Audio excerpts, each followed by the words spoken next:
In the road to success, it's a lonely journey. Not everyone there you started with is going to be with you there at the top. Now, you got to separate to elevate. You might have a family member, a friend, a girlfriend. You have mad love for them. Mad love for them. But they just keep doing something. There's just something in their nature that's keeping them stale, stagnant, and stuck. And you want to pull them up with you. You want to give them a rope. You want to give them a hand and pull them up with you. But I'm here to tell you today, don't do that. Leave them in the dust. Leave them where they are. Some people are just in your life for a period of time. I look at relationships like this. You was in my life to teach me something about myself I didn't know. Now I know it, your purpose is done. I know that sounds so cold and so bad, man, but that's just how it is, and that's how I view relationships, isn't it?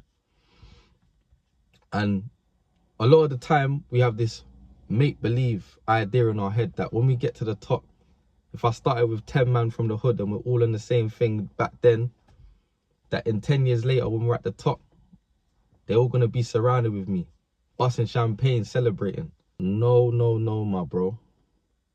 What happens is you climb that mountain to success and you might start out with 10 men. But when you get to the top, you're only left with 2. But those 2 people were the quality relationships. The other 8 were all the bad eggs. And you got to leave the bad eggs to crack and settle there over there. Because I'm not trying to bring everyone to the top with me. And then later down the line, you know, I'm just getting, I'm staying where I am. I'm not elevating. I can't be like that. So you got to be selfish with who you spend your time with. You need to start seeing people as an investment.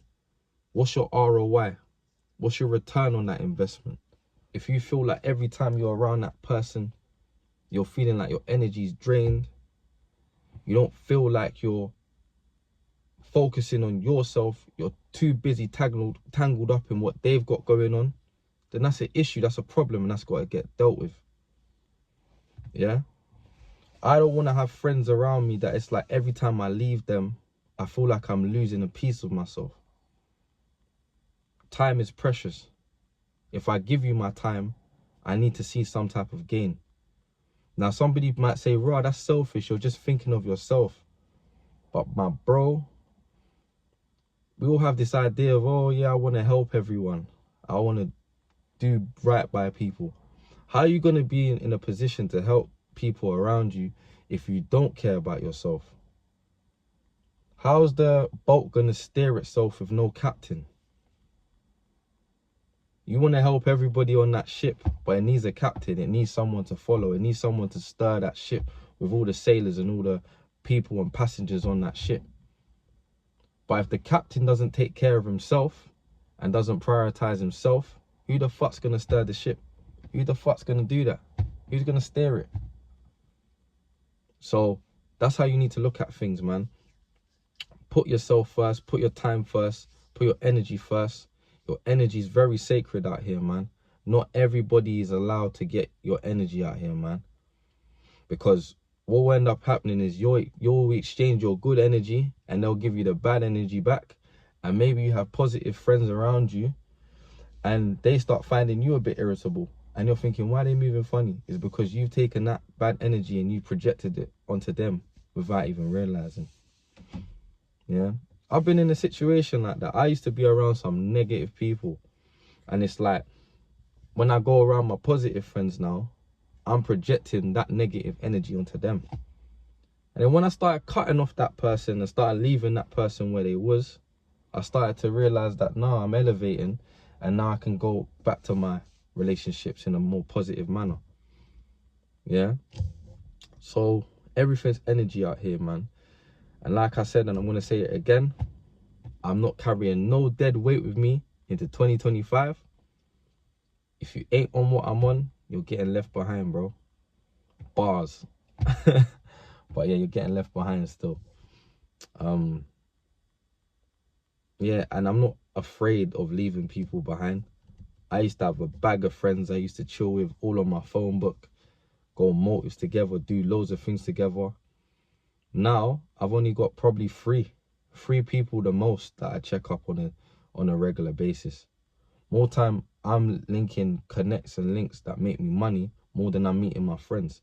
But you know what that is? Because I'm getting a return on my investment. I'm linking these links and connects and whatever and getting my money, and they're giving me something back for my time spent with them. Whereas sometimes when you're with friends, it's just a cash loss, it's a liability, it's a waste of time. Don't fall in that category, man. Start putting your friends into categories. Yeah, start putting them into little boxes. This person's good for the motives and going out. This person's got some goals and aspirations. He's trying to think about building something together with me. He gives me new ideas. That person's the better one for you. Now you got friends that can do both.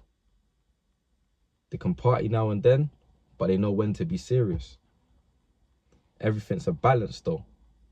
If you just know a person that's so energy is just surrounded with that YOLO mentality, then you know that that's going to be a bad road for you in the end. And it's going to have consequences for you. So think wisely. Talk about Tony Yayo, innit? And 50 Cent. Now 50 Cent was on the block. He had a bag of friends around him. He was hustling with people in the hood. But when he rose up to the top of success, the only person he really chats about from his past days, is Tony Yayo. And he probably grew up with 10, 15 men around him. But the only person he really keeps around in his circle from his old past days is Tony Yayo. But do you really think if Tony Yayo wasn't on his shit and was a lazy, unambitious person, that 50 wouldn't think about just cutting him off? He would do it quicker than grease lightning, because you know he ain't got time to be wasting time on people that ain't got no benefit to him, especially in the type of position he is in now. So that's how you got to move. Yeah, so anyway, that's all from me today. I'll catch you on the next one.